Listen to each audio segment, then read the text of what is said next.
Un cuarto sencillo.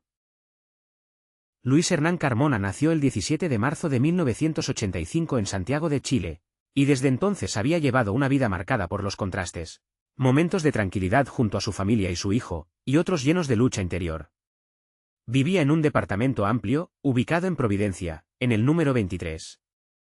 Compartía ese hogar con sus padres y con su hijo, formando una familia que, a pesar de los desafíos, se mantenía unida.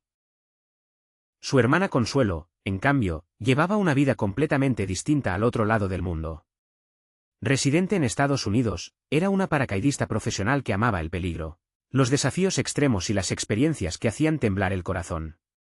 El padre de Luis era un hombre dedicado, cirujano dentista egresado de la Universidad de Chile. Tenía una pequeña clínica dental a 2 cuadras de la casa, a la cual siempre iba caminando, orgulloso de la carrera que había construido, aunque ya estaba cerca de la jubilación. Su madre, por otro lado, era una mujer con una mente brillante, ingeniera comercial formada en la Universidad de Arica, donde siempre destacó por su promedio académico. El departamento en el que vivían pertenecía a ella. Era grande, luminoso y contaba con un patio con forma de L que solía llenarse de plantas y macetas en primavera. Luis tenía su propia pieza, orientada al oriente, desde donde observaba cada mañana un edificio de ladrillo frente a su ventana. Decía, con una convicción especial, que su ventana nunca mentía. Era allí, en ese espacio personal, donde escribía sus cuentos y poemas, con la esperanza de algún día publicarlos y que su voz llegara al mundo. Su escritorio de madera era su refugio creativo, rodeado de cuadros que colgaban en las paredes como testigos silenciosos de sus ideas. Consuelo, su hermana, se había titulado de arte en la Universidad Finisterrae. Aunque en los últimos años había dejado de pintar con la misma frecuencia, Luis siempre creyó que volvería a hacerlo, porque sus pinturas eran, simplemente, hermosas. Mientras tanto, él se ganaba la vida como taxista. Tenía un Kia Cerato automático al que cariñosamente llamaba Tiburón Martillo. Ese auto no era solo una herramienta de trabajo, sino una especie de compañero en sus recorridos por la ciudad. Cada día, Luis cumplía con un ritual, iba a buscar a su tía Nora, la hermana de su madre, y juntos pasaban a recoger a Luciano Aristegui, un niño de 8 años que era hijo de su primo Meme, un psicólogo reconocido en el barrio. Luciano era un niño encantador, curioso y con una gran pasión por los animales. Además, era fanático de Mario Bros, algo que a Luis le hacía gracia. Pero, más allá de su trabajo, Luis tenía un corazón de escritor.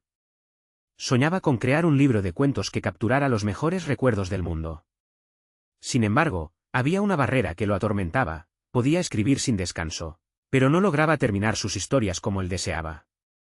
No puedo terminarlos con cabalidad, se decía a sí mismo una y otra vez. Había asistido a talleres de literatura, escuchado con atención a sus profesores, pero el bloqueo persistía. Parte de esa dificultad se debía a un problema lingüístico y, sobre todo, a su mala memoria.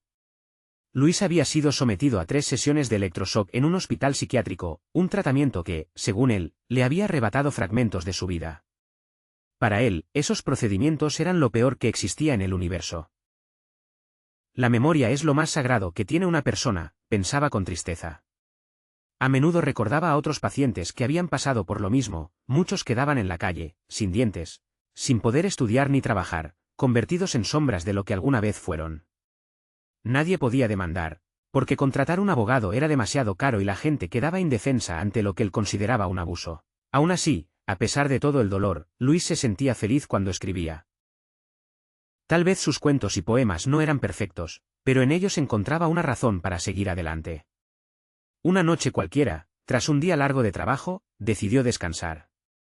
Se sentía agotado, pero antes de dormir quería darse un respiro, enrolló un cigarro de marihuana, encendió su computador y comenzó a escuchar música en YouTube. Tenía un gusto variado, hip hop, funk, rock pesado, reggae, electrónica y, cuando quería algo más profundo, música clásica. Además, llevaba un blog donde publicaba sus relatos gratuitamente, corazondemartillo.blogspot.com. Allí compartía cuentos inspirados en culturas de Japón, Brasil, Estados Unidos, Francia, Irlanda, Escocia y por supuesto, Chile. Aunque su meta era convertirse en un escritor famoso, reconocía que le faltaba mucho por mejorar. Me falta talento, solía decirse, aunque en el fondo, su corazón ardía con la esperanza de que un día sus palabras conectaran con miles de lectores. Era lunes, y como cada semana, debía asistir a sus sesiones de terapia ocupacional en Redgesam. Allí lo esperaba Catalina Vergara, su terapeuta, quien lo escuchaba con paciencia y registraba todo en su ficha clínica.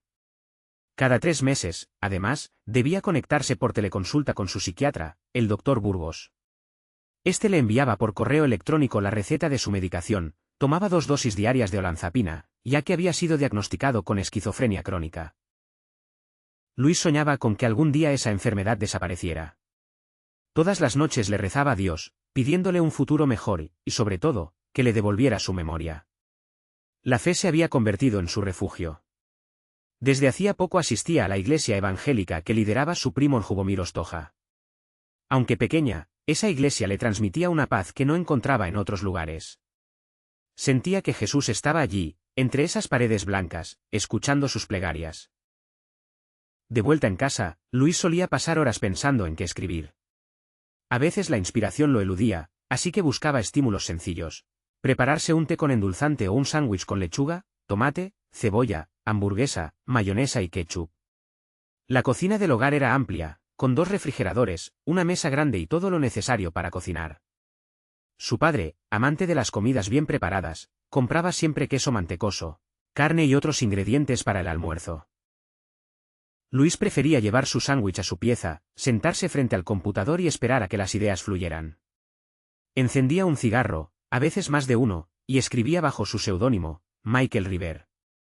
Consuelo, su hermana, fue quien le dio ese nombre, diciéndole que era una especie de gurú de las palabras. Pero hubo una noche que cambiaría su vida para siempre. Era el 8 de agosto de 2016. Luis estaba fumando, pensando en qué escribir para su blog, cuando una luz blanca se coló por la ventana de su cuarto. Lo que vio después lo dejó sin aliento, el fantasma de Pablo Neruda se presentó ante él. Carmona, he venido a ayudarte, dijo el poeta con voz grave. Vamos a redactar el mejor poemario de todos. Durante 3 noches enteras, Luis escribió sin descanso. Los versos parecían dictados desde lo más profundo de su alma, mientras Neruda lo guiaba en silencio. Cuando terminó, el poemario, dedicado a su propio cuarto, su mundo íntimo, se publicó en Internet y se volvió viral. Miles de personas de diferentes países comenzaron a descargar su obra. Google incluso lo destacó en su página principal, reconociéndolo como un poeta famoso. Su madre no podía creerlo, después de tanto sufrimiento, Luis había logrado su dulce victoria. Con la fama llegaron oportunidades inesperadas. Las mujeres comenzaron a llamarlo, queriendo salir con aquel escritor que había conquistado al mundo con sus palabras. El poemario dio la vuelta al planeta, y el apellido Carmona comenzó a ser reconocido internacionalmente. Con el dinero ganado, Luis arrendó un departamento en el sector de El Golf y se independizó. Su despacho en ese nuevo hogar se convirtió en el epicentro de sus ideas. Soñaba con viajar a Europa, especialmente a Inglaterra, junto a su amigo Nicolás Hernández, para aprender inglés y vivir nuevas aventuras. Un día, mientras escribía, tuvo una idea brillante: contratar un abogado para demandar al Ministerio de Salud por el uso del electroshock en pacientes psiquiátricos. El abogado le explicó que era necesario conseguir certificados de cada hospital, y con esos documentos se podría presentar una demanda por negligencia médica, solicitando también una indemnización millonaria.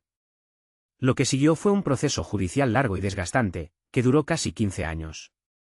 Finalmente, la Corte Suprema dictaminó que el electroshock era perjudicial para la memoria y ordenó su prohibición definitiva.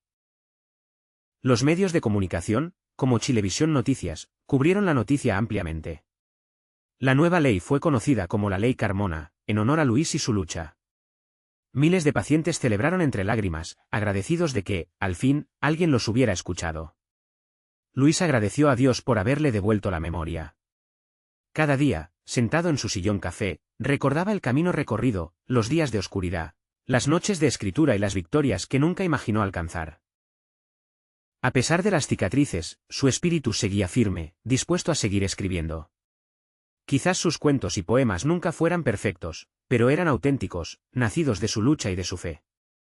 En ese cuarto sencillo, con su ventana que nunca mentía, Luis Carmona, o Michael River, como algunos lo conocían, seguía tejiendo historias, convencido de que la verdadera grandeza no estaba en la fama, sino en el simple hecho de nunca dejar de escribir.